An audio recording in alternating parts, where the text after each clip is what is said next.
hello everyone Assam ವಲೈಕುಮ್ ನಮಸ್ಕಾರ ಎಲ್ಲರಿಗೂ ಹೇಗಿದ್ರೆ ಎಲ್ಲರೂ ಇವತ್ತು ನಮ್ಮ ಮನೇಲಿ ಮಾಡೋ ಥರ ಕಲೇಜಿ ಫ್ರೈ ರೆಸಿಪಿನ ಶೇರ್ ಮಾಡ್ತಾ ಇದ್ದೀನಿ ತುಂಬ ಸಿಂಪಲ್ ರೆಸಿಪಿ ತುಂಬ ಬೇಗ ಆಗುತ್ತೆ ಇದನ್ನು ಓಪನ್ ಕುಕ್ಕಿಂಗಲ್ಲೇ ಮಾಡ್ಬೋದು ಕುಕ್ಕರಲ್ಲಿ ಏನೂ ಮಾಡೋಷ್ಟಿಲ್ಲ so let's begin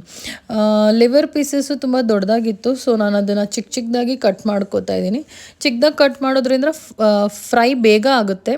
and cooking time ಕೂಡ ತುಂಬ ಕಡಿಮೆ ಇರುತ್ತೆ ಸೊ ದಟ್ಸ್ ದ ರೀಸನ್ ಇದನ್ನು ಚಿಕ್ಕದಾಗಿ ಕಟ್ ಮಾಡ್ಕೋತಾ ಇದ್ದೀನಿ ನೆಕ್ಸ್ಟ್ ಇದನ್ನು ವಾಶ್ ಮಾಡೋದು ತುಂಬ ಇಂಪಾರ್ಟೆಂಟು ಇದು ಸ್ವಲ್ಪ ಬ್ಲಡಿ ಪೀಸಸ್ ಇರುತ್ತೆ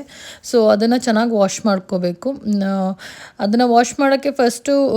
ನಾರ್ಮಲ್ ವಾಟರ್ ಜೊತೆ ಸಾಲ್ಟ್ ಹಾಕ್ಕೊತಾ ಇದ್ದೀನಿ ಒಂದು ಫುಲ್ ಟೇಬಲ್ ಸ್ಪೂನ್ ಅಷ್ಟು ಉಪ್ಪನ್ನ ಹಾಕಿ ಅದ್ರ ಜೊತೆ ವೆನಿಗರ್ ಹಾಕ್ಕೋಬೋದು ನೀವೊಂದು 2 to 3 ಟೇಬಲ್ ಸ್ಪೂನ್ಸು ಇಲ್ಲಾಂದರೆ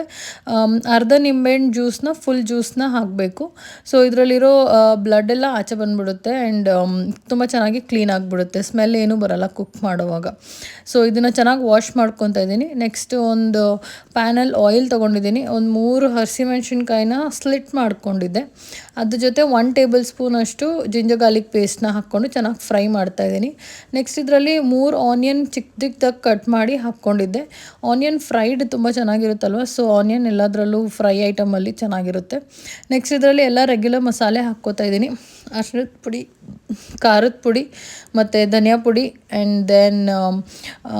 ಪೆಪ್ಪರ್ ಪೌಡರ್ ಹಾಕ್ಕೊಂಡಿದ್ದೆ ಎಲ್ಲ ಒಂದೊಂದು ಟೇಬಲ್ ಸ್ಪೂನ್ ಅಷ್ಟು ನಿಮ್ಮ ಸ್ಪೈಸ್ ಲೆವೆಲ್ ತಕ್ಕಂಗೆ ನೀವು ಇದನ್ನು ಹೆಚ್ಚು ಕಡಿಮೆ ಮಾಡ್ಕೋಬೋದು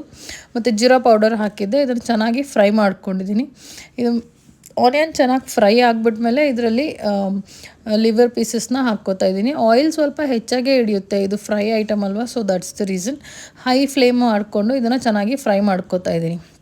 ಒಂದು 10 to 15 ಮಿನಿಟ್ಸ್ ಅಷ್ಟೇ ಇದು ಕುಕ್ಕಿಂಗ್ ಟೈಮ್ ಏನು ಜಾಸ್ತಿ ಟೈಮ್ ತೊಗೊಳ್ಳಲ್ಲ ಲಾಸ್ಟಲ್ಲಿ ಸಾಲ್ಟ್ ಹಾಕ್ಕೊಂಡಿದ್ದೆ ಇದನ್ನು ಚೆನ್ನಾಗಿ ಒಂದು 5 ಮಿನಿಟ್ಸ್ ನೀವು ಲೋ ಫ್ಲೇಮಲ್ಲಿ ಪ್ಲೇಟ್ ಕ್ಲೋಸ್ ಮಾಡಿ ಇದನ್ನು ಕುಕ್ ಮಾಡ್ಕೋಬೋದು ತುಂಬ ಬೇಗ ಕುಕ್ ಆಗುತ್ತೆ ಆ್ಯಂಡ್ ದೆನ್ ಲಾಸ್ಟಲ್ಲಿ ಇದರಲ್ಲಿ ನಾನು ಅರ್ಧ ಕಪ್ಪಷ್ಟು ಮೊಸರು ಹಾಕ್ಕೊಂಡಿದ್ದೆ ತುಂಬ ಇಲ್ಲಾಂದರೆ ಡ್ರೈ ಆಗಿಬಿಡುತ್ತೆ ಅಂತ ಇದರಲ್ಲಿ ಮೊಸರು ಹಾಕ್ಕೊಂಡು ಇದನ್ನು ಫ್ರೈ ಮಾಡ್ಕೊಂಡಿದ್ದೆ ಆ್ಯಂಡ್ ಲಾಸ್ಟಲ್ಲಿ ಗಾರ್ನಿಷ್ಗೆ ಕೊತ್ತಂಬರಿ ಹಾಕಿದ್ದೆ ದಟ್ಸ್ ಆಲ್ ತುಂಬ ಈಸಿ ರೆಸಿಪಿ ಎಲ್ಲರ ಮನೇಲಿ ಡಿಫ್ರೆಂಟಾಗಿ ಮಾಡ್ತೀವಿ ಸೊ ಇದು ನಮ್ಮ ಮನೇಲಿ ಮಾಡೋ ರೆಸಿಪಿ ನನಗೆ ತುಂಬ ಈ ಟೇಸ್ಟ್ ಇಷ್ಟ ಅಂತ ನಮ್ಮ ಮನೇಲಿ ಸೊ ಇದನ್ನು ಟ್ರೈ ಮಾಡಿ ಇಷ್ಟ ಆಗಿದ್ದರೆ ಲೈಕ್ ಮಾಡಿ ಶೇರ್ ಮಾಡಿ ಕಮೆಂಟ್ ಮಾಡಿ thank you so much for watching my videos thank you enjoy